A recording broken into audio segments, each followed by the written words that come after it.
Muito bem, graça e paz, irmãos. Vamos dar continuidade ao nosso estudo aqui sobre o Pai Nosso. Quem pode fazer esta oração?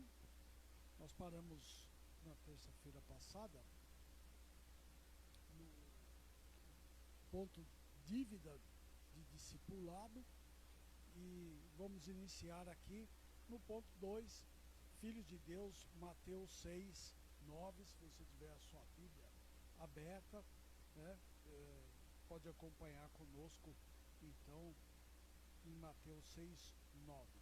Então, considerações preliminares, pontos salientes. Antes de comentarmos esse capítulo, destacamos alguns aspectos salientes. Devemos observar preliminarmente que Jesus Cristo nos ensinou a orar ao seu Pai dizendo, Pai Nosso.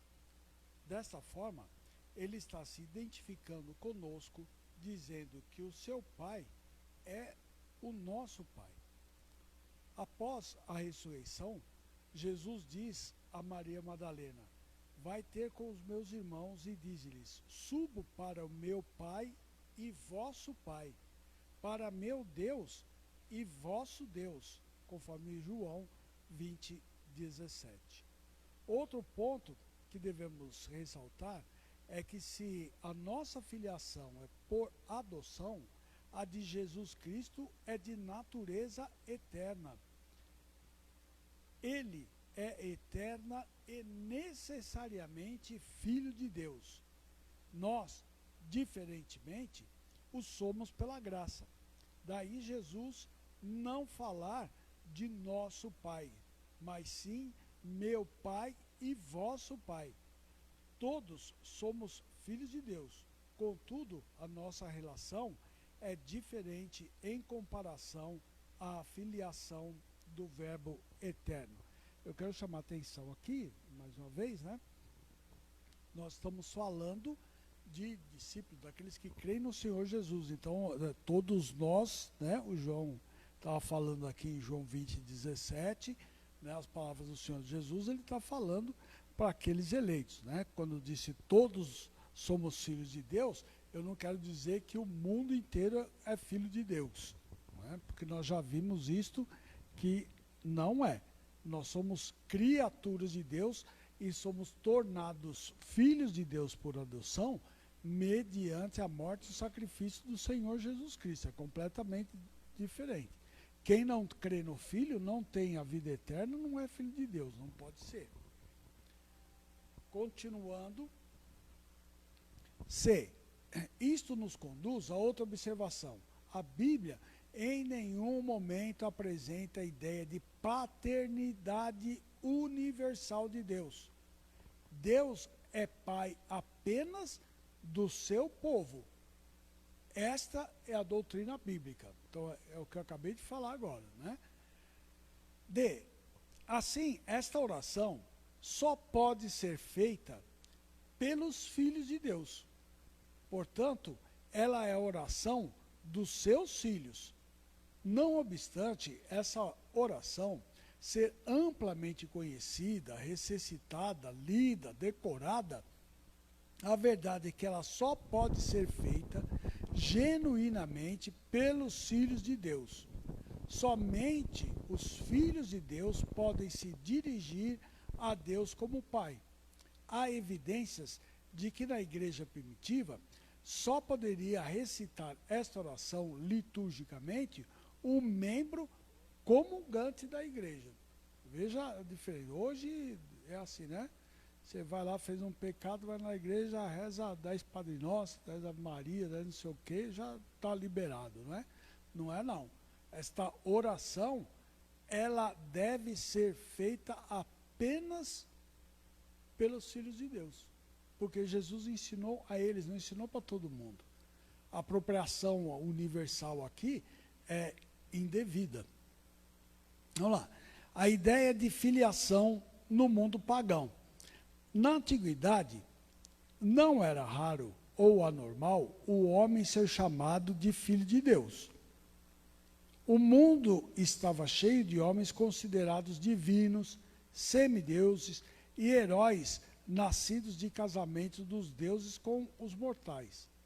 Tais homens se diziam filhos de Deus e, por isso, eram, em alguns casos, até mesmo adorados, como manifestação ou manifestações da divindade. Mesmo no Novo Testamento, apresenta alguns indícios desse costume entre os pagãos. Você pode verificar isso em Atos 8, 9 a 11, 12, 21, 22, 14, 11, 12, 28, 6. Até no livro de Gênesis, você tem esta mesma percepção. Né? Tem um texto lá em Gênesis que diz assim: quando os filhos de Deus tomaram as filhas dos homens, não é? Esses filhos de Deus não são anjos, como querem algumas pessoas, não são divindades. São pessoas poderosas daquela época que se achavam deuses. Não é? Então, filhos de Deus lá significa isso. Né? Tem gente que acha que eram anjos que possuíram filhas de homens e anjos caídos. Não é nada disso. Eram pessoas. Não é? O episódio aqui narrado por Lucas, em Atos 14, de 8 a 18, ilustra bem a crença do povo. E, neste caso, há algo curioso. Júpiter e Mercúrio, os quais foram identificados pelo povo como sendo Barnabé e Paulo, respectivamente, Atos 14 e 12, eram associados à região pela leitura latina. Ovídio, que era um filósofo que viveu de 42 a.C. até 18 depois de Cristo, em sua obra principal, Metamorfoses, narra que o pobre casal Filemão e Baucis hospedou em sua humilde casa Júpiter e Hermes, ou seja, Hermes também era conhecido como Mercúrio, né? Que viriam à sua cidade, ou que vieram à sua cidade, disfarçados de mortais à procura de uma hospedagem, e que não conseguiram pousar em nenhuma das 1000 casas da região, exceto na casa daquele casal. Filemão e Baucis, por este ato de hospitalidade, conta-nos Ovídio, foram recompensados, sendo poupados do dilúvio que destruiu as casas de seus vizinhos não hospitaleiros, tendo inclusive, num ato simultâneo, a sua pequena casa transformada num templo, e a pedido receberam a incumbência de serem sacerdotes e guardiões do santuário de Júpiter. E conforme solicitaram, Filemão e Baucis morreram juntos. Né? Então tem essa história, né, de fatos registrados aí na Trindade, que fala então dessa questão de filiação com os deuses. A ideia de filiação divina no contexto bíblico judaico, né, que é mais nos interessa, e daqui um pouquinho mais para frente nós vamos ampliar isso. Né? Então, conforme nós já vimos, o judeu reconhecia a paternidade de Deus como sendo exclusiva sobre o povo de Israel. Conforme você pode ver em Deuteronômio 7, 6 e 8, 14, 1 e 2, 32, 6 e etc. Esta paternidade estava fundamentada num ato histórico de salvação, o êxodo do Egito, onde Deus libertou o seu povo como um pai liberta seu filho. Portanto, Deus é pai de Israel. Mas o que significa ser filho de Deus? Como alguém pode se tornar filho de Deus? Como saber se somos ou não somos filhos de Deus? Estas são perguntas que possivelmente afloram em nossas mentes. Hoje, começaremos a responder a estas e outras questões partindo sempre das Escrituras Sagradas. Então, vamos lá. A natureza, então, da nossa filiação. A natureza da nossa filiação é resultado da graça de Deus. A graça é o favor de Deus manifesto livremente para com os homens que estavam numa situação miserável resultante do pecado. O pecado tornou-nos, já que todos pecamos, inimigos de Deus, contrários aos seus mandamentos e propósitos. No entanto, a palavra nos diz que Deus enviou seu Filho, nascido de mulher, nascido sob a lei, para resgatar os que estavam sob a lei, a fim de que recebessem a adoção de filhos. Quem disse isso é o apóstolo Paulo, em Gálatas 4, 4 e 5. A palavra também nos diz que este ato histórico amparou-se no decreto eterno, livre, soberano e bondoso de Deus. Diz o apóstolo Paulo, nos predestinou para ele, para a adoção de filhos, por meio de Jesus Cristo, segundo o beneplácito da sua vontade, ou seja, segundo o conselho da sua própria vontade. Ele não foi perguntar para ninguém, ele não viu de antemão, ele não olhou para o futuro. Deus nos escolheu por causa do seu amor. E é isso que a palavra de Deus nos ensina. Portanto, quando falamos de nossa filiação, devemos ter em mente que ela é um dom da graça. E esta é o próprio Deus agindo graciosamente conosco. Portanto, a adoção é possivelmente o maior de todos os dons da graça de Deus. O Catecismo de Heidelberg, que foi escrito lá em 1563, na pergunta de número 33, diz o seguinte: por que é ele chamado Filho unigênito de Deus, se nós também somos filhos de Deus? E responde, porque só Cristo é o Filho eterno de Deus, ao passo que nós, por sua causa e pela graça, somos recebidos como filhos. Então, nossa questão aqui é que nós somos filhos, então, por adoção. Ninguém nasce filho de Deus. Nós somos tornados filhos de Deus. Tá? Nós já vimos isso quando eu falei a respeito do Evangelho de João, no capítulo 1, a partir dos versos de 11 até 13. Né? Quando está escrito lá assim, e deu-lhes o poder de serem feitos filhos de Deus. Ora, se deu-lhes o poder de serem feitos, é porque não eram. Então as pessoas não nascem filhos de Deus, elas são tornadas filhos de Deus. De que forma elas são tornadas? Veja, o texto diz assim, que nós somos tornados. Ou seja, o verbo utilizado está na voz passiva. Ou seja, nós recebemos a adoção de Deus. Não parte de mim, não parte de você, não parte de uma escolha que foi feita por mim e Deus olhou lá no futuro para ver, nada disso. É passivo. Passivo é quando você recebe uma ação. E essa ação de Deus é de nos tornar os seus filhos, mediante então crer no Senhor Jesus Cristo, que é o nosso Salvador.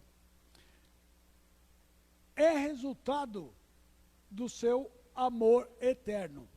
A nossa filiação revela parte do amor inefável e eterno de Deus. Ao considerarmos a graça da adoção, vemos nessa doutrina estampada o amor invencível de Deus, que nos tira da condenação do pecado para a sua herança eterna. Veja o que escreveu o nosso irmão João.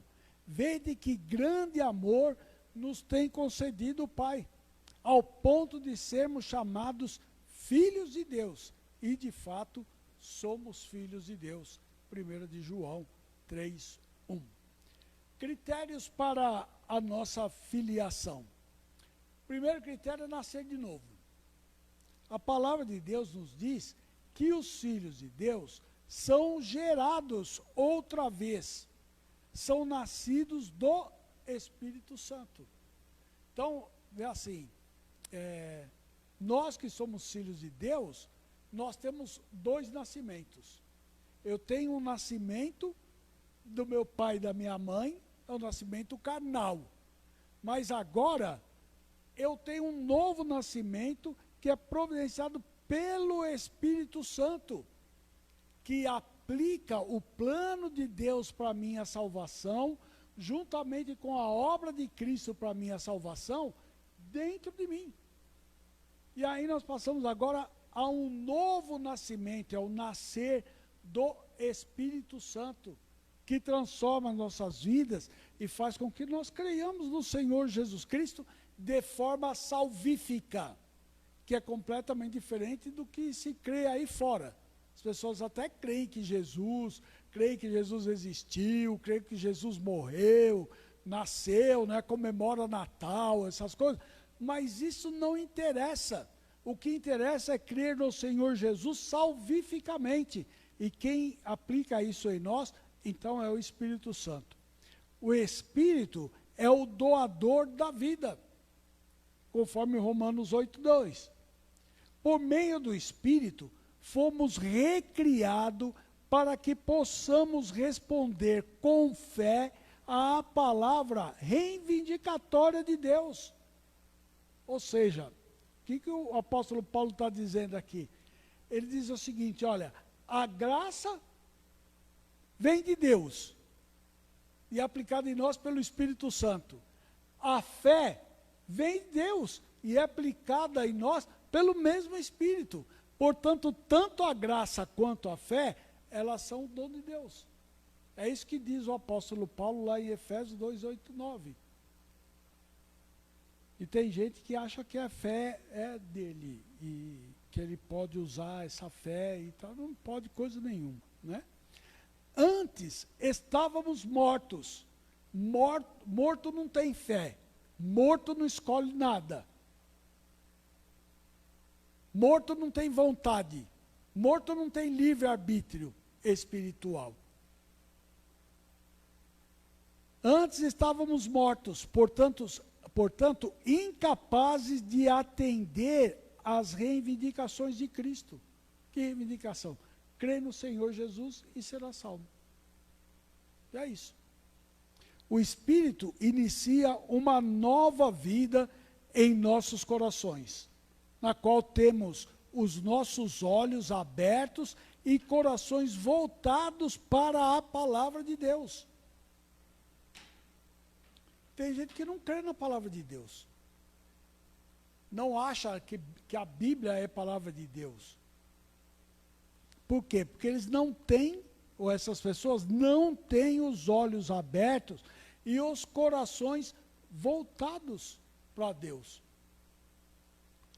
Antes, amávamos o pecado, agora agrada-nos fazer a vontade de Deus.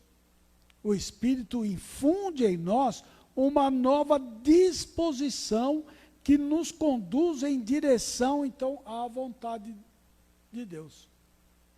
Salmista Davi disse, Senhor, agrada-me fazer a tua vontade. E as pessoas que não conhecem a Deus vão fazer as vontades de acordo com aquilo que as inclina. Por isso que a gente vê tanta coisa errada graçando no mundo. Isto é um exemplo da falta de Deus na vida dessas pessoas. Jesus Cristo ensina, em verdade te digo, que se alguém não nascer de novo, não pode ver o reino de Deus. Quem não nascer da água e do Espírito, não pode entrar no reino de Deus. E aqui tem mais uma coisa para a gente chamar a atenção, né? Quem não nascer de novo.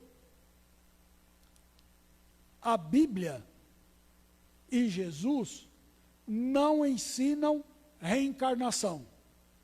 Nascer de novo não é reencarnar. Não existe isso de reencarnar. Alguém, vocês sabem quem, pegou um texto bíblico, né? Eu vou falar o nome dele, não vou falar, Allan Kardec, pegou o texto de Nicodemo falando com Jesus, que ele disse que importava que ele nascesse de novo. E Allan Kardec desenvolveu, então, uma doutrina chamada reencarnação, porque Jesus disse para Nicodemos que ele tinha que nascer de novo. Só que o texto bíblico, se você ler, não fala nada de reencarnação. Ele até pergunta, como é que eu posso nascer de novo? Como é que eu vou voltar para o ventre da minha mãe para nascer outra vez? Porque não tem outro jeito. Você tem, na reencarnação, você tem que ter um pai e uma mãe que pare você, para você nascer. Aqui é um nascimento espiritual, é uma outra coisa completamente diferente. Ou seja, Jesus está nos ligando novamente e espiritualmente ao Pai, uma vez que o pecado nos separou de Deus e nos matou. Por isso nós estamos mortos diante de Deus. Se eu não creio no Senhor Jesus Cristo, jamais eu vou nascer de novo. Porque essa é a condição principal apresentada pelo Senhor Jesus. Do mesmo modo, Paulo diz, segundo a sua misericórdia, ele nos salvou mediante o lavar regenerador e renovador do Espírito Santo, que ele derramou sobre nós ricamente por meio de Jesus Cristo, nosso Senhor, a fim de que, justificados por graça, nos tornemos seus herdeiros, segundo a esperança da vida eterna. É uma outra realidade completamente diferente daquela ensinada pelo Espírito, pelos espíritas. Que você vai reencarnando, vem para essa vida, purga, passa, não adianta nada. Quando para isso? Eles não sabem. Não tem uma explicação de quando. Aliás, tem algumas coisas, né, que são interessantes. Só para fazer uma digressão aqui, né, para você perceber. Você acha que tem mais gente que já morreu ou mais gente que está viva? Já pensou nisso? Se você pegar desde o começo do mundo, lá, desde Adão até nós, vocês acham que tem mais gente que já morreu ou gente que está viva? Logicamente tem mais gente que já morreu do que gente que está viva. E como é que tem tanta gente para reencarnar nas pessoas que estão vivas? Não tem como você fazer isso. Por isso que existe um ramo do Espiritismo que crê na reencarnação em animais. E outros, reencarnação em até em ET. Em outros lugares aí de outros planetas. Você vê como, onde vai a ignorância humana levada pelo pecado. Depois, o irmão aqui falou assim que andou com o Bob Marley. Aí, irmãos, é assim, nós precisamos aprender também assim, a olhar as coisas, e não é só questionar por questionar, mas é você fazer isso racionalmente. Então, grosso modo, a doutrina espírita é baseada em 3 pilares. Né? Você tem que fazer boas obras, você tem a reencarnação e você tem o karma. Então são 3 pilares. Vamos com o karma, né? 3 pilares. O karma é você purgar aquilo que você fez de ruim enquanto estava em vida. Então você vem numa condição pela qual você tem que passar, pelas agruras todas, para você melhorar e reencarnar depois melhor na próxima vida. Então esse é o karma. A reencarnação é isso que eu estava falando, você vai e volta, né? E tem boas obras. Então são basicamente esses 3 pilares da doutrina. Aí vamos pensar um pouquinho.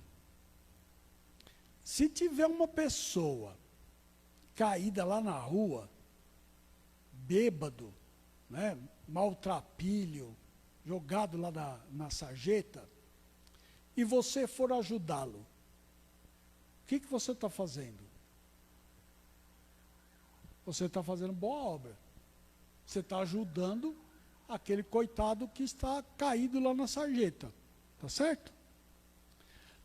Mas se aquele é o karma dele, porque ele reencarnou e vai ter que pagar daquele jeito, você está impedindo que ele se purifique, que ele volte numa outra condição melhor do que essa que ele está hoje.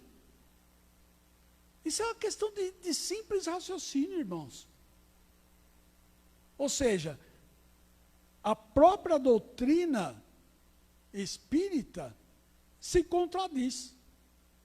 Porque ela manda você fazer boa obra, mas essa boa obra impede o outro de pagar aquilo que ele deve. Se não paga aquilo que ele deve, ele nunca vai progredir, nunca vai melhorar. Por isso que a Bíblia não ensina isso. A Bíblia ensina um novo nascimento por meio da ação do Espírito Santo, que é a terceira pessoa da Trindade. É outra coisa. Resumindo, os filhos de Deus procedem de Deus, são gerados por Ele mesmo, e por isso tornam a Deus com fé. Ou seja, o fato de eu crer no Senhor Jesus como meu Salvador, ter levantado minha mãozinha lá ou não na igreja, por causa de um apelo, alguma coisa, não parte de mim, mas parte de Deus, que me tornou seu filho, me chamou, e eu no tempo determinado por Deus, vou crer. Ou seja, vou ouvir a mensagem do Evangelho e vou dizer, olha, isto faz sentido para mim. E para outras pessoas não vai fazer sentido nenhum. Segunda condição, receber a Cristo. A nossa filiação está condicionada à recepção de Cristo como nosso Salvador, tornando-nos assim seus filhos. Ninguém pode ter Deus como Pai sem a Cristo como Salvador pessoal. João relata o seguinte: veio para o que era seus e os seus não o receberam, mas todos quantos o receberam, deu-lhes então o poder de serem feitos filhos de Deus, a saber, os que creem no seu nome. Receber a Cristo. Eu preciso crer no Senhor Jesus Cristo. Não tem outra maneira. É assim mesmo. O terceiro, fé em Jesus Cristo. Receber a Cristo significa confiar unicamente nele para a nossa aceitação diante de Deus. Confiar somente nos seus méritos para a nossa salvação. Lançar-se sem reservas, confiadamente na sua palavra de vida. E nesse sentido que Paulo, ou é nesse sentido que Paulo escreve, pois todos vós sois filhos de Deus, mediante a fé em Cristo Jesus. Só que ele estava se referindo aos crentes da igreja de Gálatas. Por isso que eu não posso ampliar isso para todas as pessoas. E quais seriam as evidências, então, dessa nossa filiação? Aqui uma das perguntas é, como é que você sabe se você é filho de Deus? Tem que ter alguma evidência disto. Vamos lá. Nós somos guiados pelo Espírito Santo. Os filhos de Deus são aqueles que procuram sempre a orientação de Deus para a sua vida. Seus planos, suas decisões, tudo, a gente busca a orientação de Deus. Em nossa submissão a Deus, pelo Espírito, revelamos a nossa filiação divina.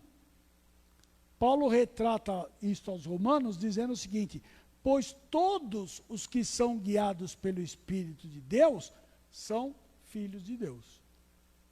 Veja, a questão aqui, antes da gente continuar, a questão aqui é simples,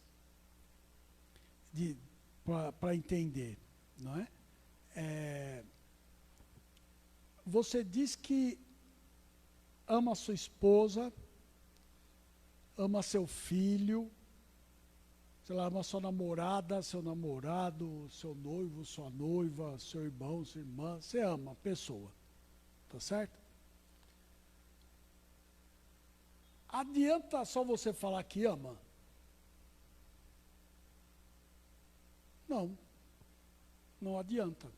Você tem que demonstrar isto de forma prática, de forma visível.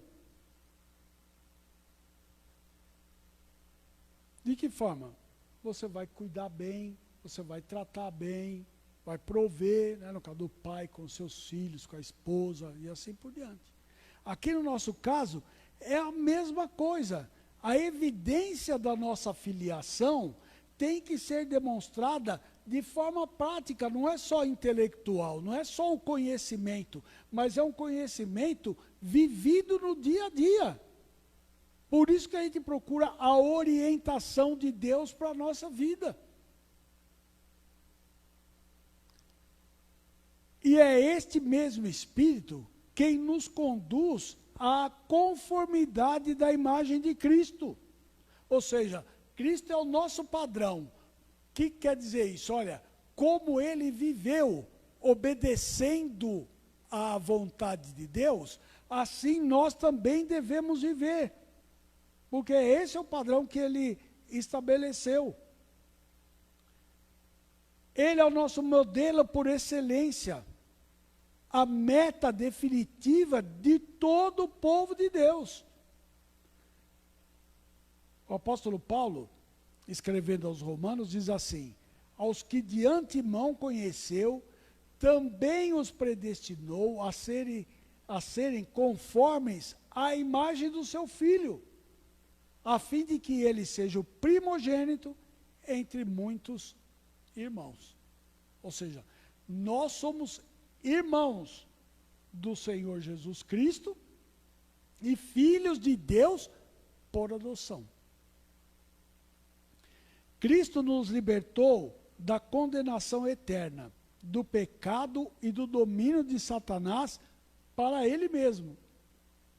Ele nos libertou daquilo que nos era acidental, para que sejamos aquilo que de fato somos, a imagem de Deus. Em Cristo temos o verdadeiro sentido da nossa existência. Vivemos agora pela vida de Cristo, sob a direção do Espírito Santo. É completamente diferente dos ensinamentos que pululam por aí. Guiado pelo Espírito. Segunda evidência, o testemunho interno do Espírito. O Espírito Santo, que habita em nós e nos guia, dá testemunho em nosso coração, por meio da palavra de Deus, que somos filhos de Deus. Esse testemunho se constitui num grande conforto para cada um de nós. Deus mesmo, em pessoa, nos garante a nossa filiação, nos concedendo essa certeza de que pertencemos a Ele. O próprio Deus testifica no nosso espírito que somos filhos de Deus. Romanos 8,16. Os filhos de Deus têm, pelo Espírito, essa convicção. Sou filho de Deus. Ah, eu tenho. Você tem certeza que você é filho de Deus? Quais são as evidências que você pode enxergar na sua vida de que você é um filho de Deus? Então nós já vimos duas, né? Tem que ser guiado pelo Espírito, ter o testemunho interno do Espírito, ter fruto do Espírito. Se o Espírito do Pai e do Filho habita em nós, os frutos da sua presença e direção devem ser evidenciadas na nossa vida. Paulo assim descreve esse fruto: amor, alegria, paz, longanimidade, benignidade, bondade, fidelidade, mansidão, domínio próprio. Contra estas coisas não há lei. É isso que o apóstolo Paulo fala. É isso que eu estava dizendo para os irmãos, que isso precisa ser de forma prática. Como é que eu evidencio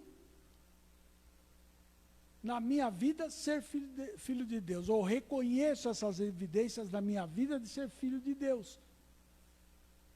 É vivendo de forma prática desse jeito. Dessa maneira. Demonstrando o fruto do Espírito na minha vida. Quarto, obediência. Jesus Cristo diz que aqueles, e somente aqueles, que obedecem ao Pai, são seus irmãos. Portanto, somente eles são filhos de Deus. Veja o que diz Mateus 12:50. Qualquer que fizer a vontade do meu Pai Celeste, esse é meu irmão, irmã e mãe. Então você não pode dizer que você é filho de Deus se você não obedece à palavra de Deus. Se você não quer saber da palavra de Deus. Se você se alegra muito mais em viver de acordo com as condições que o mundo dá e atrai você, você não é filho de Deus. Por quê? Porque eu tenho que aborrecer essas coisas. Eu não posso me alegrar em viver uma vida que é contrária à vontade de Deus. Isso demonstra que eu não sou obediente. Vamos lá. Quinto, comunhão integral. Os filhos de Deus têm, obviamente, a Deus como Pai, a Jesus Cristo como seu irmão primogênito, e também a todos aqueles que creem em Cristo como irmãos na fé.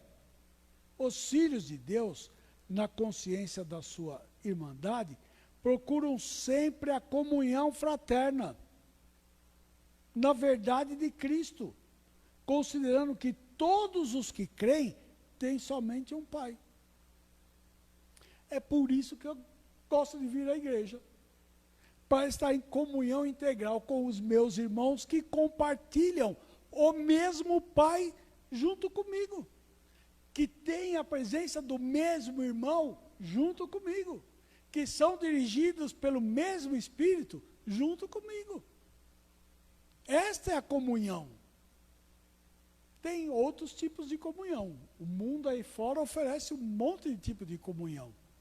Mas nós estamos interessados nesta comunhão integral, em participar dessa comunhão do Pai, do Filho e do Espírito Santo. João diz o seguinte: o que temos visto e ouvido, anunciamos também a vós outros, para que vós, igualmente, mantenhais comunhão conosco. Ora, a nossa comunhão é com o Pai e com o seu Filho, Jesus Cristo. Está na primeira carta de João 1:3.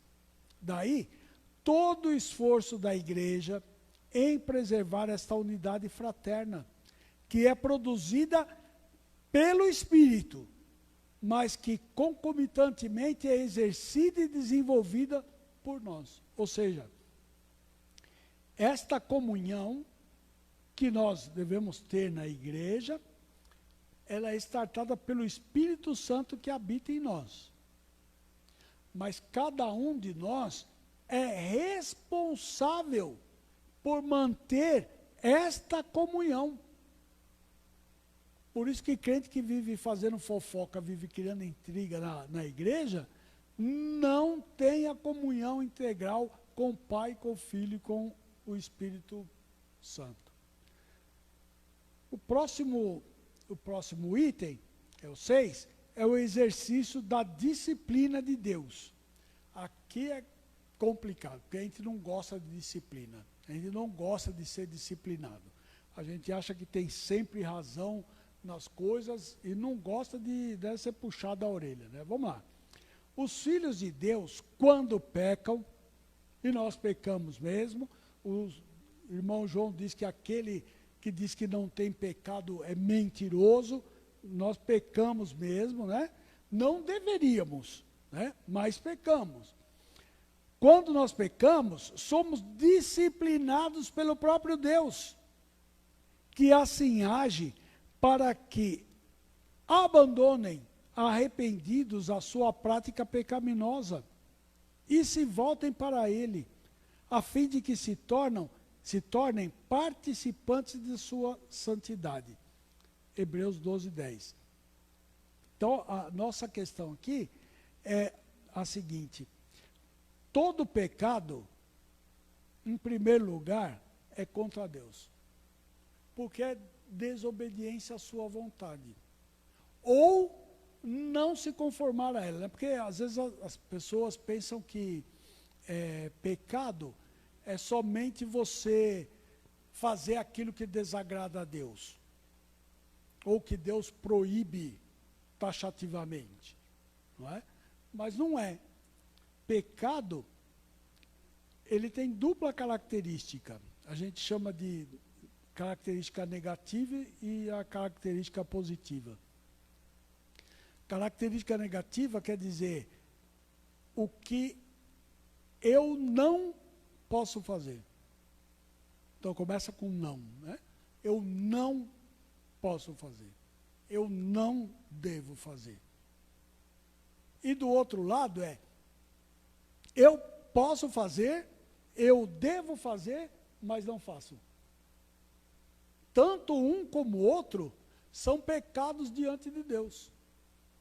De forma que o apóstolo Paulo diz que por causa disso nós somos indesculpáveis, porque nós não fazemos a vontade de Deus.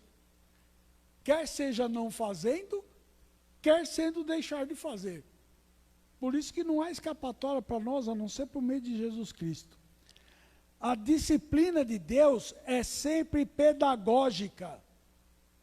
Deus ensina. Não é uma disciplina vingativa. Nela está embutida a ideia de recuperação, de restauração do filho amado. Ou seja, você fez uma coisa errada para o seu pai, para a sua mãe, seu pai e a sua mãe vão lá conversar com você para restaurar a comunhão em família. Mesmo que seja dando um castigo, mesmo que seja dando uns tapas do lugar fofinho que Deus preparou, Deus faz a mesma coisa conosco. Não de forma retributiva. Ah, você faz, eu vou te bater. Não é isso. Não é? Deus nos orienta em como proceder para restabelecer a nossa comunhão integral com Ele, porque quando nós pecamos, esta comunhão é quebrada. O profeta Isaías diz isso, que o nosso pecado faz separação entre nós e o nosso Deus. A disciplina revela o amor de Deus Pai para com os seus filhos. O salmista, fazendo o retrospecto da sua vida, pôde pelo Espírito reconhecer: foi-me bom ter eu passado pela aflição, para que aprendesse os teus caminhos. Do mesmo modo, Ezequias, ele diz: eis que foi para mim paz que tive eu, grande amargura. Tu, porém, amaste a minha alma e a livraste da cova da corrupção, porque lançaste para trás de ti todos os meus pecados.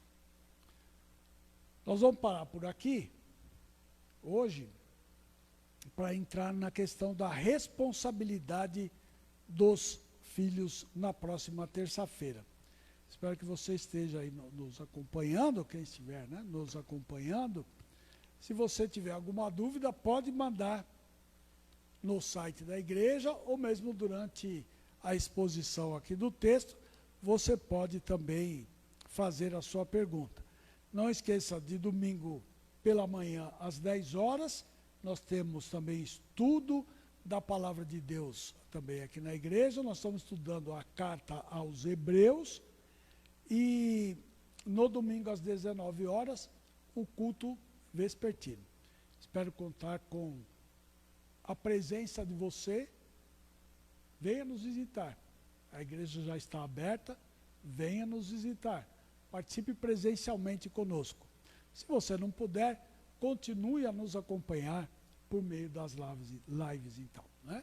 Deus abençoe, tenha uma boa noite de paz e de descanso, de sono reparador nas mãos do Senhor. Amém.